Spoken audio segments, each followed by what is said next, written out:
It's an exquisite piece in ivory and cream. I think we definitely see Cecil Beaton's genius and design aesthetic within the costume worn by Julie Andrews.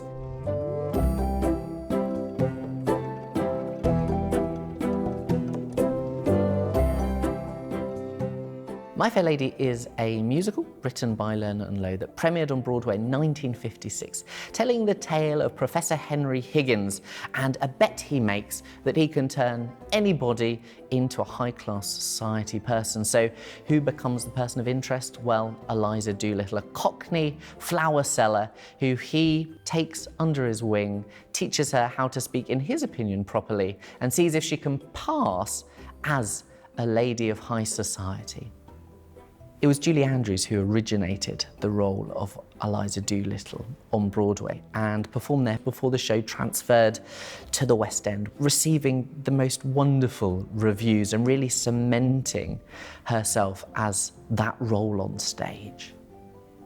We're very lucky in the V&A to own one of these historic garments from the West End production of My Fair Lady, worn by Julie Andrews, not at the beginning of Eliza Doolittle's journey. So this is when she has undergone some of that training and tuition, and she's being presented at the ball. This costume is made from the most beautiful ivory satin and silk chiffon, which today is in need of some conservation.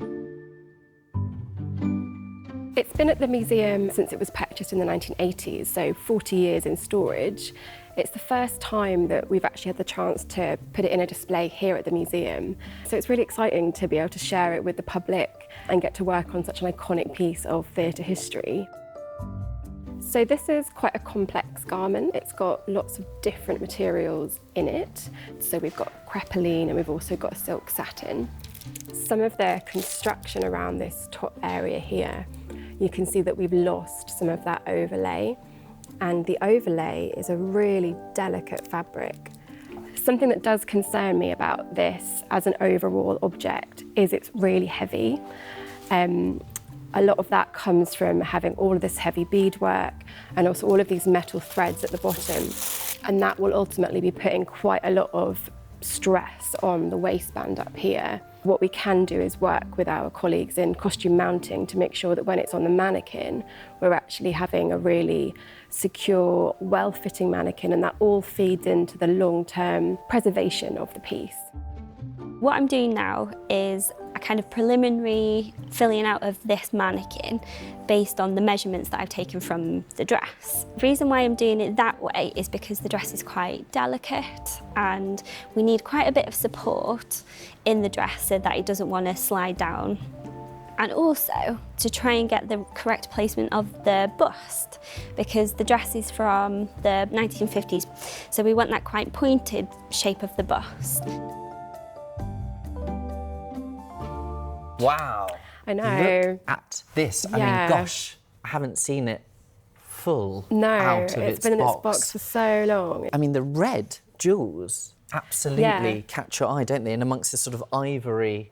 Yeah, you can really imagine it kind of shining out on stage, can't you? So it seems like there's quite a bit of work that would need to be done, though. You know, they're here, I'm seeing these areas exactly. here. And this is something that I really want to talk to you about, actually, was the kind of the level of conservation, because we do want to keep some of her story and some of its story as a theatre piece. Yeah, I think it's absolutely important to keep these. That's all about that, the labour of the garment, really, and how that worked. And we've got the label, and the label is lovely, and it's... Miss Julie Andrews, typed on the typewriter, of course. Yes. So what are the next steps? There'll definitely be some of the beads where I need to go in and secure the loose threads. I think because we've got some splits and holes, I'm going to dye some fabric that's the right kind of weight and make sure that I can get a really nice sympathetic colour match. And then on the outside, those patches will be just to make sure that we're not going to have any more tears around areas that are already ripping. And then I think on the inside, I'll have a look at how that weight distribution is across the waistband and reintroduce some of those construction stitches that have been lost. Yeah. So it's going to need quite a few hours then. A fair amount of hours. Our silk crepeline is slightly off-white anyway, and all I want to do is add a slight bit of warmth to it. It's a little bit cool for the dress, so I've chosen dye stuffs that have brown tones, orange tones, yellow tones, and that seems to be the colours that we've got in our reference material. They are giving the right kind of shades to match the dress. The ratio of these stock solutions is what provides the subtle differences between the final 4 samples that I'm going to have at the end of the process. No matter how many times I dye, I always have my dye cycle up. The dye cycle is the recipe, so if I've prepared my ingredients, then I need this recipe to tell me exactly what temperature to have my water, exactly how long I need to hold different temperatures for those different stages. So this has had its 2-hour dye cycle, and now that it's all finished, it's been cooling down over the last half hour or so. So it should be ready for me to take them out, give them a rinse, and see what our final colours are like. So I'm just going to take a little sample of each corner just to get an idea of how close my colours are. So this is my completely undyed crepeline, and if I grab a bit of my black, we can see that it's just a very subtle kind of knocking back. It is technically off-white, but it does look quite white against the more kind of yellow tones. So I'm going to find an area where I do need to do some work and just kind of offer it up and see how those colours match. The costume, and indeed all the costumes for My Fair Lady, were designed by Cecil Beaton. Now, Cecil Beaton was an incredibly artistic individual.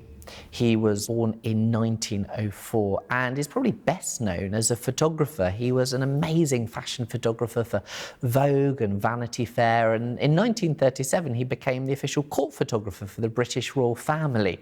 And of course it's that wonderful insight into glamour photography that he brings to being a stage designer. We're very lucky at the V&A not only to have that wonderful dress worn by Julie Andrews, but also to have some of Cecil Beaton's designs for My Fair Lady. And one of those is this really iconic piece which is showing some of those costumes. And this was really, really important and iconic in that whole history of musical theatre, because the black and white ascot scene is very different to anything that had been seen before. We think about the world of musical theatre as a wide colour palette, the opportunity to use that. Suddenly in this scene, you're using 2 colours, black and white, very bold, very iconographic. Oh, this is such a gorgeous costume, and the beadwork is just exquisite. In 2018, 60 years after the West End premiere of My Fair Lady, the Lincoln Center in New York decided to revive it. And this time the designer is Catherine Zuber. I love the boldness of the center detail. The beading is exquisitely done. I mean, Cecil Beaton was such a genius. It's always been quite daunting to create costumes for such a beloved musical that was originally designed by such a master. Anything that we've done in our production of My Fair Lady is an homage to his brilliance, really.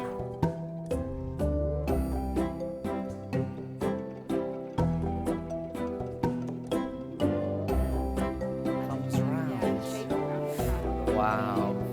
So this is a strap that I've put in place. So I've stitched them into an inner waistband channel. Ah, I see. So by stitching them further down rather than right on this edge, it's helping really support the kind of the weight bearing area. Obviously this is quite friable. A lot of the beading has already been lost. But actually what's great is once the mannequin is finished, the dress won't need the straps at all. Amazing. Yeah, so it'll go from being like this, and we can just, you know, we'll just take them out entirely, and you will just kind of get that floating, as you say. So it will be there floating like that. absolutely. We won't even need to see those. That's going to look absolutely stunning. I'm very excited. It's wonderful to finally see that costume worn by Julie Andrews on display in all its glory. A transformation arguably echoing that of the character itself, and to be reunited with these other wonderful pieces from My Fair Lady history to really tell that story of one of the most iconic musicals of the 20th century.